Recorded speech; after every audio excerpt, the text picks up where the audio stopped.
I'm about to go off like a weapon. Fuel to the top, got a filled up engine. In my thoughts, obsession. I will not stop, no, I'm Hello guys, welcome back to our channel Winsworld TV. So British sports promoter and the CEO Matchroom Sports and Professional Darts Corporation na si Eddie Hearn gusto kunin si Terence Crawford kapag umalis na ito sa top rank promotion. Dahil usap-usapan na may balak ng kumalas si Terence Crawford sa top rank promotion kaya nanganganib itong si Bob Arum na iwanan siya ng kanyang alaga na si Terence Crawford. Dahil alam naman natin na matagal na sa pamamahala ng top rank promotion itong si Terence Crawford. Ngunit hindi pera nito masyadong lumalaban sa mga top boxer sa kanyang division, nagpakawala kasi ng salita si Bob Arum na kung manuluji lang naman ang top rank promotion dahil kay Terence Crawford ay mas mabuti na bitawan na lang nila ito, isang salita na nakakabastos sa kampo ni Terence Crawford, dahil bilang isang promoter ay dapat natulungan niyang umangat ang alaga niya, bagkus ay hinahatak niya ito pababa, sa kadahilanan na mababa ang market value nito. Ayon naman kay Eddie Hearn ay wala ang problema kay Terence Crawford kung bakit hindi siya nakakalaban sa mga top contender, dagdag pa ni Eddie Hearn ay ang problema dyan nasa promoter na at hindi sa boksingero. Bilang isang promoter, alam ni Eddie Hearn na madali lang ikasa ang mga laban ni Terence Crawford sa mga boxing champion. Pinapahirapan lang daw ni Bob Arum at ginagawang komplikado ang usapan, dahil hindi daw kasi ito papayag na hindi siya kikita ng doble-doble sa makatuwid ayaw itong magpalamang si Bob Arum pagdating sa pera. Kaya kung kakalas man si Terence Crawford sa top rank promotion ay agaran kukunin ito ni Eddie Hearn at bigyan ng malalaking laban tulad ng mga gusto niyang makalaban. Dagdag pa sa ating mga balita. Dana White muling inukat ang maling pag-handle dati ni Bob Arum sa mga laban ni former 8th Division Champion Manny Pacquiao aka Pambansang Kamao. Noon pa man ay mainit na talaga ang dugo ni Dana White at Bob Arum, dahil parang ayaw nila masapawan ang bawat isa. Kung inyo pong makikilala si Dana White na kilala bilang Dana Frederick White Jr., isa itong American businessman CEO, and President of the Ultimate Fighting Championship, siya din ang may-ari ng Power Slap A-Slap Fighting Promotion, ipinanganak noong July 28, 1969.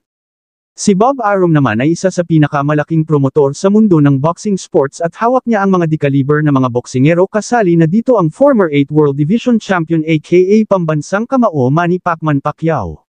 Gusto kasi ni Dana White pasukin bilang isang promoter ng boxing sport at gumawa ng isang collaboration ng boxing at MMA, dahil dyan sa planunayan ni Dana White ay hindi pumayag itong si Bob Arum dahil ayaw ni Bob Arum na may kaati sa kikitain sa naturang plano. Simula noon ay panay-batihan na sila ng mga masasakit na salita sa social media. Ngunit itong si Dana White ay hindi nakinaya at nap-icon sa mga masasakit na mga salita ni Bob Arum, kaya sumabo ito at umuusok na ang ilong sa galit kay Bob Arum. Dahil sa alitan ng dalawa ay pati itong si Manny Pacquiao ay nadamay sa galit ni Dana White, ayon kay Dana White ay hindi tama ang pag-handle ni Bob Arum sa bata niya na si Manny Pacquiao. Nanghihinayang si Dana White at sinisi itong si Bob Arum sa sinapit ni Manny Pacquiao sa mga kamay ni Juan Manuel Marquez na kung saan ay nawalan talaga ito ng malay matapos tamaan ng solidong suntok ni Juan Manuel Marquez.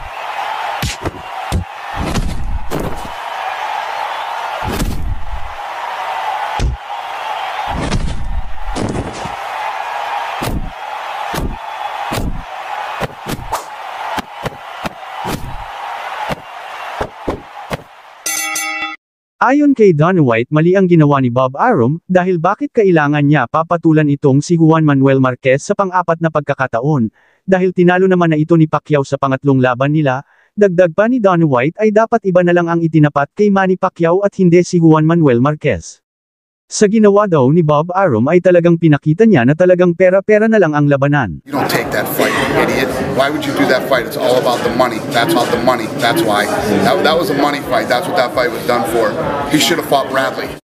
Dagdag pa ni Dana White ay walang pakialam itong si Bob Arum sa mga bata niyang mga boksingero, para lang kumita ito ng limpak-limpak na pera. Samantala ating balikan ng isang walang respeto at bully na boksingero na binigyan ng leksyon at tinuldokan ni Manny Pacquiao ang kay-abangan nito. July 20, 2019 sa MGM Grand Las Vegas, maglalaban itong mayabang na si Thurman kontra sa ating pambansang kamao Manny Pacquiao.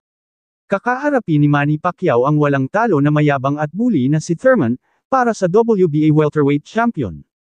Kitang-kita rito kung gaano kabastos at kawalan ng respeto kay Manny Pacquiao itong si Thurman. Ngunit si Manny Pacquiao ay kalmado lang ito, dahil sa ibabaw ng boxing ring ipakita ni Manny Pacquiao ang tunay niyang salita sa pamamagitan ng kanyang malalakas na suntok na hindi pa natitikman ni Thurman sa buong boxing career niya. Punong-puno ang venue na tila sabik na sabik nang makita ang labanan Thurman versus Manny Pacquiao.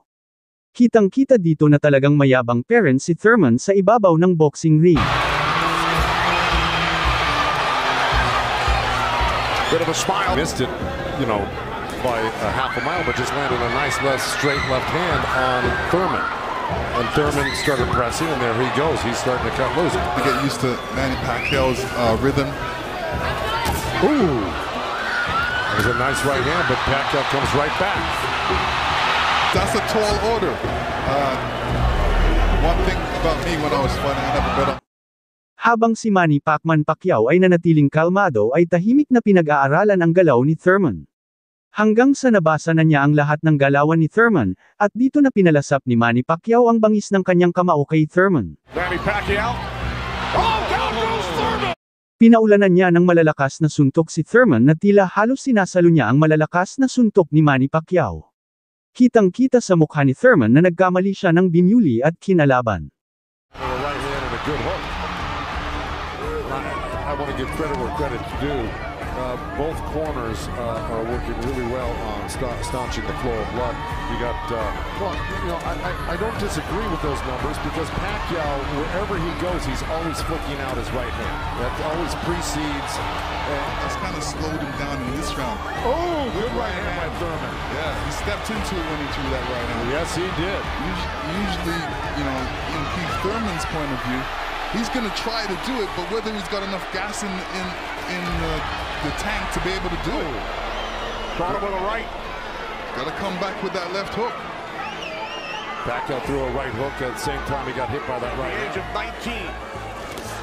Here he is 21 years later. He will turn 41 in December. The only knockdown came back in round one. Pacquiao knocking down Thurman. That being said, Birmingham knows that Keith Thurman needs a knockout to win this fight. I agree with that.